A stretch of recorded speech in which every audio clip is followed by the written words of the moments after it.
Assalamualaikum warahmatullahi wabarakatuh. Waalaikumsalam warahmatullahi wabarakatuh. Jamaah oh jamaah. Alhamdulillah. Alhamdulillahirabbil alamin. Allahumma sholli ala sayyidina Muhammad wa ala ali sayyidina Muhammad. Alhamdulillah jamaah, kita ketemu lagi di Islam itu indah. Alhamdulillah, Masya Allah, seperti biasa saya senang sekali, jamaah juga pasti senang sekali. Kita ketemu lagi sama guru-guru kita yang Masya Allah sangat kita cintai. Kita akan belajar banyak pagi hari ini jamaah. Jamaah yang dimuliakan Allah, setiap manusia ini pasti memiliki persoalan dalam hidupnya masing-masing ya. Ada yang berat, ada yang ringan, tapi terkadang bisa bikin pusing. Bikin bingung juga, jawabannya seperti apa, jalan keluarnya seperti apa yang harus kita lakukan.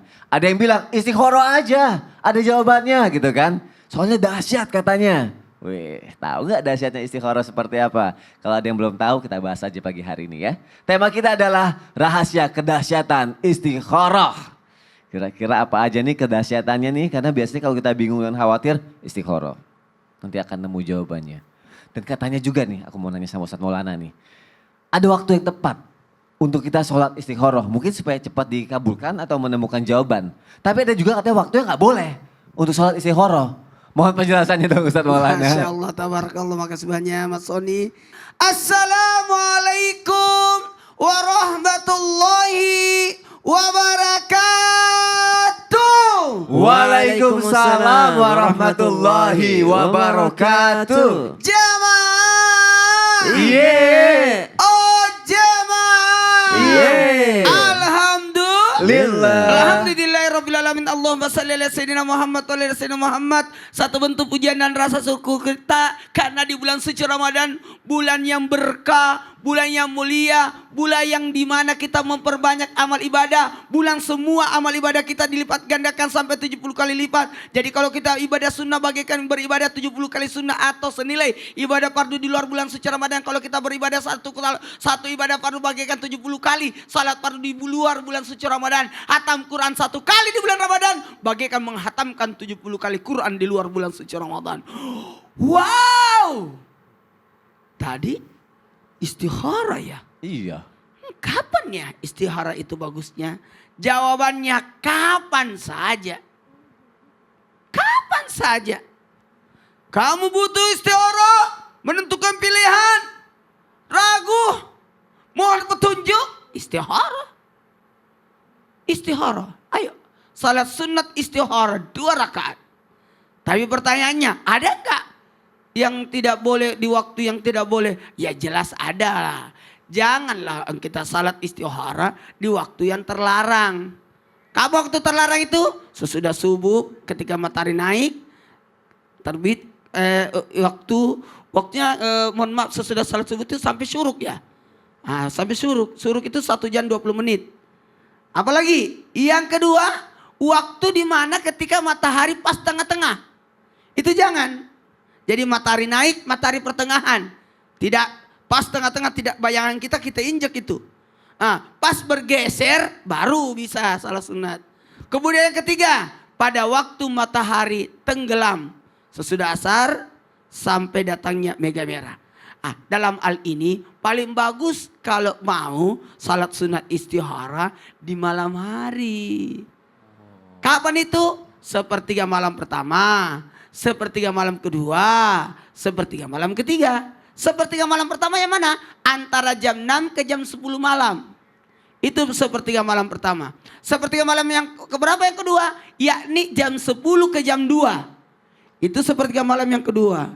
Dan sepertiga malam yang ketiga jam 2 sampai subuh. Itu paling bagus. Jadi dibagi atau diundurkan dan sebagainya. Yang jelas paling bagus. Bisa enggak kita salat sunnah istikharah sebelum tidur? Itu paling bagus. Supaya dapat jawaban dalam mimpi. Tapi tidak mesti jawabannya mimpi. Perasaan-perasaan yakin dan sebagainya. Hilang ragu-ragu itu termasuk bagian daripada jawaban daripada salat sunnah istikharah. Ada juga kayaknya udah tegas nih. Itu juga jawabannya. Jadi paling bagus dilaksanakan kalau berbicara waktu. Maka lakukanlah di malam hari. Apalagi di malam pertengahan, sepertiga itu paling enak itu. Karena kenapa? Kita akan mendapatkan perasaan tenang. Masya Allah, Ustadz Maulana terima kasih untuk Iya. penjelasannya yang pertama, waktu yang tepat Waktu. dan waktu yang dilarang. Dilarang. Untuk sholat istikharah. Baik, Masya Allah. Mungkin kalau jamaah yang punya hajat ya insya Allah bisa ditepatkan nih waktunya seperti apa. Baik jamaah yang dimuliakan Allah, sekarang kita akan mendengarkan murotal Al-Quran yang akan dibawakan oleh guru kita Ustadz Syam. Silakan Ustadz. Baik, tabi guruku Ustaz Ahmad Ridwan Ustaz Maulana. أعوذ بالله من الشيطان الرجيم بسم الله الرحمن الرحيم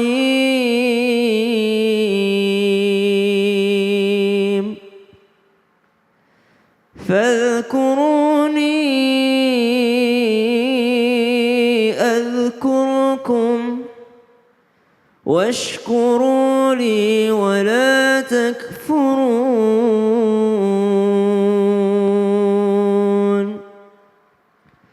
يا أيها الذين آمنوا استعينوا بالصبر والصلاة إن الله مع الصابرين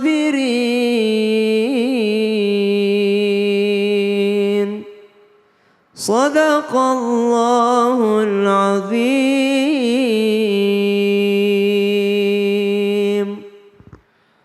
Aku berlindung kepada Allah dari godaan setan yang terkutuk. Dengan menyebut nama Allah yang maha pengasih lagi maha penyayang. Maka ingatlah kepadaku, aku pun akan ingat kepadamu. Bersyukurlah kepadaku dan janganlah kamu ingkar kepadaku. Wahai orang-orang yang beriman, mohonlah pertolongan kepada Allah dengan sabar dan sholat. Sungguh Allah beserta orang-orang yang sabar. Maha benar Allah dengan segala firman-Nya. Maha benar Allah dengan segala firman-Nya lagi maha agung. Terima kasih banyak Mas Soni. Jamaah Islam itu indah yang dimuliakan Allah Subhanahu wa taala. Manusia kita semua adalah makhluk yang lemah, yang tidak akan pernah bisa mampu untuk melakukan apa-apa tanpa pertolongan dan petunjuk dari Allah Subhanahu wa taala. Kita senantiasa butuh untuk diingat oleh Allah Subhanahu wa taala. Kita senantiasa butuh untuk disebut oleh Allah Subhanahu wa taala. Sebagaimana dalam riwayat disebutkan ada beberapa orang yang disebutkan oleh Allah Subhanahu wa taala. Dalam Al-Quran pun ada beberapa kisah di mana ada orang-orang yang diberikan petunjuk oleh Allah Subhanahu wa taala secara langsung. Dan kita manusia lemah sangat membutuhkan itu semua. Maka Allah mengingatkan dalam Al-Quran, "Fadhkuruni adzkurkum." Sebelum kita berharap untuk disebut-sebut Allah Subhanahu wa taala, diingat oleh Allah Subhanahu wa taala, diberikan petunjuk oleh Allah Subhanahu wa taala, maka mestinya kita yang terlebih dahulu mengingat Allah. Maka ingatlah Allah dalam masa senang kita, Allah akan mengingat kita dalam masa susah kita. Begitu pula mintalah pertolongan kepada Allah dengan sabar dan sholat. Wallahu ta'ala alam. Masya Allah, jazakallah khair Ustadz Syam. Sama-sama Mas Soni. Baik jamaah yang dimuliakan Allah, kita akan lanjutkan lagi pembahasan kita mengenai istikharah. Jamaah pernah nggak lagi sholat istikharah, tiba-tiba kayak terkesan maksa gitu. Maksa pengen cepet-cepet gitu dapet jawabannya. Ya, ada kan yang kayak gitu ya. Maksa banget, ayo dong cepet jawabannya ya Allah aku butuh gitu. Ya itu boleh apa enggak tuh kalau misalnya seperti itu. Dan benarkah Allah memaklumi nih hambanya yang terkesan memaksa ketika sholat istikharah. Yuk kita minta penjelasannya yuk Ustadz AR mohon jawabannya Ustadz. Izin Mas Soni, Ustaz Maulana Ustaz Syam. Bismillahirrahmanirrahim. Assalamualaikum warahmatullahi wabarakatuh. Waalaikumsalam warahmatullahi wabarakatuh. Alhamdulillah wassalatu wassalamu ala Rasulillah wa ala alihi wa ashabihi wa mawalah wa ba'd. Dalam adab berdoa, Al-Imam Al-Ghazali, Al-Imam Ibn Al-Qayyim Al-Jauziyah rahimahumullah mencantumkan adab-adab berdoa. Di antara adab berdoa adalah al-ilhah. Apa itu al-ilhah? Ilhah itu artinya terus merengek kepada Allah Dan kemudian ada lagi al-yaqin. Apa itu al-yaqin? Penuh keyakinan bahwasanya doa kita akan diijabah. Rasulullah SAW mengatakan dalam hadisnya, "Ud'ullaha wa antum muqinuna bil ijabah." Berdoalah engkau kepada Allah dengan penuh keyakinan doamu akan diijabah oleh Allah. Istikharah memang dia adalah salat 2 rakaat. Kemudian ada doa di belakangnya. Para ulama mengatakan bahwasanya ini al-jam'u bainal khairain, menggabungkan 2 hal yang baik sekaligus, yaitu beribadah salat kepada Allah 2 rakaat, kemudian di sana ada doanya juga. Insya Allah nanti mungkin disampaikan Ustadz Syam. Tetapi para ulama mengatakan 2 hal ini adalah saling bertautan. Mengapa? Pada saat kita membuka dalam ayat Allah di surah Al-Fatihah, iyyaka na'budu wa iyyaka nasta'in, maka itu implementasi, itu adalah pengamalan terhadap ayat tadi. Kita beribadah dulu kepada Allah, salat dulu 2 rakaat. Falyarka' rak'atain, maka ini harus difahami dengan baik. Kalimatnya maka hendaknya dia ruku 2 kali ruku. Dalam ilmu balaghah disebut dengan istilah zikrul ba'd yuradu bihil kul. Menyebutkan sebahagian tapi maksudnya keseluruhan. Jangan nanti begitu, saya mau istikharah, ya udah ruku aja 2 kali. Salah. Falyarka rak'ataini maksudnya adalah dia ruku 2 kali dimaksud untuk melaksanakan salat. Kenapa disebut zikrul ba'd? Karena ruku bagian dari salat itu sendiri. Yuradu bihil kul, yang diinginkan maksudnya keseluruhan salat. Sama seperti kita mengatakan dalam doa, Allahumma a'tik riqabana minan nar. Ya Allah, selamatkan tengkuk kami dari neraka. Besok kalau di sorga tengkuknya doang yang masuk, bingung. Enggak mau juga. Kan? Maksudnya ini, karena satu bagian yang tidak bisa dipisahkan, al-amru la yatajazza. Perkara ini tidak bisa diparsialkan. Nah, kaitannya dengan pertanyaan tadi, bolehkah seorang itu mendesak Allah? Mungkin kalimatnya tepatnya mendesak ya, bukan memaksa. Ya. Oh. Kalau memaksa kesannya Allah itu tidak punya kewenangan gitu ya. Padahal Allah mengatakan wa ma tasyauna illa ayyashallahu rabbul alamin. Apa yang kalian kehendaki dan Allah pun berkehendak, dan kehendak Allah pasti yang lebih tinggi. Anta turid wa ana urid wallahu ya'lamu ma nurid. Kamu berkeinginan, saya pun berkeinginan. Allah di atas keinginan kita semua. Makanya lebih tepatnya adalah bukan memaksa, tapi ilhah, agak mendesak dalam tanda kutip, seperti doa Rasulullah SAW pada saat beliau berada di kawasan yang disebut dengan Sumur Badar. Dan ini dalam perang Badar Rasulullah SAW membaca doa, Allahumma intahlik hadhil isabah falam tu'bad ba'dal yawmi in syi'ta abada. Di belakang beliau ada Abu Bakar. Rasulullah mengangkat tangan tinggi sampai sorban beliau jatuh. Apa kata Abu Bakar? Kafaka munajataka rabbik. Ya Rasulullah, cukuplah desakanmu dalam doamu kepada Rabbmu. Coba lihat, cukuplah desakanmu kepada Rabbmu dalam doamu. Kenapa? Karena Rasulullah mengatakan, Allahumma ya Allah ya Rabb kami, intahlik hadhil isabah. Kalau pasukanmu ini tidak kau tolong, falam tu'bad ba'dal yaumi in syi'ta abada, maka setelah hari ini saya enggak akan ada yang menyembahmu lagi. Tapi kalau orang bilang, ya Allah, kalau kau tidak kabulkan doaku ini, aku enggak sembahmu lagi. Ini salah, ini keliru. Atau dia mengatakan, ya Allah, jika ia jodohku, maka dekatkan aku dengannya, dekatkan dia denganku. Tapi jika dia jodoh orang lain, jadikan aku orang lain tersebut. Oh, itu enggak benar. Itu namanya maksa. Begitu Ustaz. Itu maksa. Makanya kita tidak bolehkan memaksa begitu ya. Oh, begitu. Wallahu a'lam. Berarti desakan-desakannya tuh cara-caranya ada ya? Ada dan ya? itu halus seperti Halus, Rasulullah ya? mendesaknya kepada Allah. Masya Allah, Gitu. terima kasih Ustadz Sama-sama, AR. Ustaz. Sekarang aku mau ngebacain pertanyaan yang lagi nih, yang sudah masuk ke media sosial Islam itu indah ya. Langsung aja yuk kita masuk ke segmen Tanya Dong Ustadz. Kami semua tanya dong Ustaz. Alhamdulillahirrabbilalamin. Ada yang bertanya dari Instagram @Pieto Octaviani. Oh, bukan Pieto ya. Piet Octaviani. Assalamualaikum warahmatullahi wabarakatuh Ustadz, Ustazah. Mohon izin bertanya. Sholat istikharah identik dengan sholat untuk memantapkan hati dalam memilih di antara beberapa pilihan. Apakah jawaban dari Allah tentang sholat istikharah kita akan ditunjukkan melalui mimpi atau bagaimana Ustadz? Ustazah, mohon penjelasannya. Jazakumullah khairan kasiron sebelumnya. Baik jamaah. Pit, weh, bukan Pieto ya. Iya, Pit. Pit, bukan. Pit. Pieto. Beda ya. Pieto. Ustaz Syam, mohon jawabannya melalui tausiah Ustaz. Bismillahirrahmanirrahim. Tabik guruku, Ustaz Ahmad Ridwan, Ustaz Maulana, Mas Soni, serta guru-guru kami yang dimuliakan oleh Allah Subhanahu wa Ta'ala. Pertanyaan daripada Pit, ya, Oktaviani, bahwasanya apakah selamanya jawaban istikharah itu adalah melalui mimpi? Maka para ulama menjelaskan kepada kita sebahagian besar mendapatkan jawabannya melalui mimpi. Jikalau mimpi itu kepada para nabi dan rasul, maka mimpi itu menjadi ilham, ya, mimpi itu bisa menjadi wahyu. Tapi kalau mimpi tersebut dialami oleh orang saleh, maka mimpi tersebut bisa menjadi petunjuk baginya. Maka yang pertama syaratnya supaya mendapat mimpi sebagai petunjuk, jadilah orang saleh. Jadilah orang saleh yang mengamalkan ilmunya. Jadilah orang saleh yang menjaga perilakunya. Ini tidak pernah sholat sebelumnya.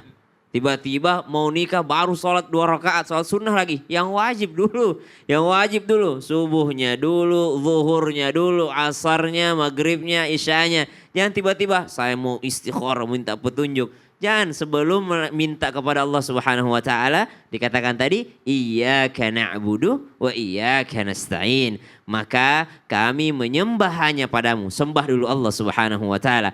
Kadangkala kita ini kayak apa ya? Kayak Tuhan ini, Allah ini kita jadikan kayak online shop begitu. Kapan tidak sesuai dengan request kita, kita tidak mau lagi belanja di situ. Kapan tidak sesuai dengan doa kita, saya sudah minta sama Allah tapi tidak mimpi-mimpi, udah tidak mau lagi minta. Padahal tidak selamanya jawaban istikharah itu melalui mimpi. Kadangkala jawaban istikharah itu melalui ketenangan hati dalam menjalaninya. Jadi ketenangan hati. Kan dalam doanya disebutkan, in kana hadzal amra khairan li. Kalau seandainya sesuatu ini, perbuatan ini, misalnya pernikahan deh ya, jodoh ini baik bagiku, maka mudahkan untukku. Dimudahinnya di mana? Di mimpi atau di kenyataan? Dimudahkannya di kenyataannya. Maka kadangkala tidak melalui mimpi, namun dimudahkan perjalanannya menuju sesuatu yang baik. Lagian pernikahan itu adalah sesuatu yang baik, ibadah sepanjang masa, sepanjang hidup, maka pasti akan dimudahkan oleh Allah Subhanahu wa Ta'ala. Terkadang lewat mimpi, terkadang melalui kenyataan, terkadang selesai kejadian baru itu jawaban istikharah. Misal, ya Allah saya minta tolong ya Allah tunjukkan apakah dia benar jodohku. Kalau dia jodohku jadikan ia baik bagiku. Kapan kejadian doanya ini? Kapan dikabulkannya? Allah tunda terkabulnya doa setelah dia menikah. Jadi dia ada rasa tenang setelah menikah. Alhamdulillah benar-benar orang ini adalah jawaban daripada istikharahku. Padahal dia belum dapat petunjuk sebelum dia menikah. Cuma karena dia pernah istikharah sebelum menikah, gak mimpi-mimpi. Tapi gak apa-apa deh, amal soleh nih pernikahan. Ya Allah pasti senang dengan amal soleh ini. Pengen halal ini kok, gak mau berzina. Akhirnya dia menikah. Sebelum dapat petunjuk, sebelum dapat mimpi, sebelum dapat misalnya dimudahkan jalannya. Akhirnya ia menikah dengan orang tersebut. Akhirnya suatu ketika dia mendapatinya seorang yang soleh, seorang yang baik, seorang yang sabar. Lalu dia pasti akan mengatakan, ya Allah inilah jawaban istikharahku. Berarti terjadinya pengabulan doanya, sadarnya ia akan dikabulkan doanya, yakni setelah kejadiannya, setelah menerima bahwasanya dia adalah jodohnya. Sama dengan pekerjaan. Misal pekerjaannya batal, dia masuk ke pekerjaan tersebut. Kecewa dia. Kok saya nggak lulus-lulus. Ya. Ternyata lama-kelamaan karena tidak ada perusahaan yang terima dia bikin perusahaan sendiri. Oh. Jadi orang sukses besar. Oh ternyata inilah petunjuk istikharahku ini. Allah Masya gagalkan Allah. saya di suatu perusahaan supaya saya bisa bikin perusahaan sendiri. Masya Enaknya Allah. istikharah gitu. Enak ciri-cirinya seperti yang tadi disebutkan sama Ustaz Syam ya. Kapan Betul. dikabulkannya ya Ustaz ya. Betul. Terima kasih Ustaz Syam untuk penjelasannya. Terus berdoa dan berusaha ya jamaah yang ada di rumah ya. Pertanyaan selanjutnya aku bacain lagi nih. Dari Instagram hamba Allah. Assalamualaikum Ustadz, bagaimana jika kita sudah melakukan sholat istikharah tapi tak kunjung diberi jawaban Allah? Apa yang mesti kita lakukan lagi jika tak kunjung dapat jawaban? Wah ini agak hampir sama nih, gimana nih, bagaimana nih Ustadz Maulana jawabannya? Kita kembali dulu ya. Saya singkat aja izin Ustaz AR dan Ustaz Syam Nur Makkah SNM. Baik, ada namanya keraguan, maka istihara lah. Ragu, istihara. Ragu, istihara. Ragu, istihara. Aduh, kayaknya aku belum tahu apa-apa nih. Kalau begitu minta petunjuk. Istihara, istihara, istihara. Ternyata belum ada. Tetaplah berusaha tanpa putus asa. Sekali lagi, jangan pernah putus asa. Usaha terus. Baru 1 kali istihara. Udah berhenti. Ulangi terus. Tiap malam lah. Tidak ada masalah. Dan kan tidak ada ruginya kita tiap malam. Kalau saya mohon maaf istihara tiap malam. Tiap malam. Tiap malam. Emang minta apa Ustaz? Kan banyak. Mohon petunjuk. Oh. Mohon arahan. Mohon yang itu enggak? Hah? Mohon yang itu enggak? Mohon. Ya udahlah. Mohon diarahkan kan. Kan tiap hari orang nanya. Ustadz yang mana saya. Kan mohon maaf yang di rumah. Coba camkan ini. Kadang-kadang kita harus memilih. Mau ke kanan atau mau ke kiri. Mau makan Ya. kurma atau makan gorengan. Ah iya Kan benar. ada pilihan. Ya. Oh, aduh. Jadi segala sesuatu langsung mudah itu. Karena semalam kita sudah minta petunjuk. Oh, jadi kapanpun sebenarnya bisa aja sholat Bisa. istikharah itu ya. Baik jamaah yang dimuliakan Allah, jangan kemana-mana. Jamaah, oh jamaah, alhamdulillah. Jadi mohon petunjuk.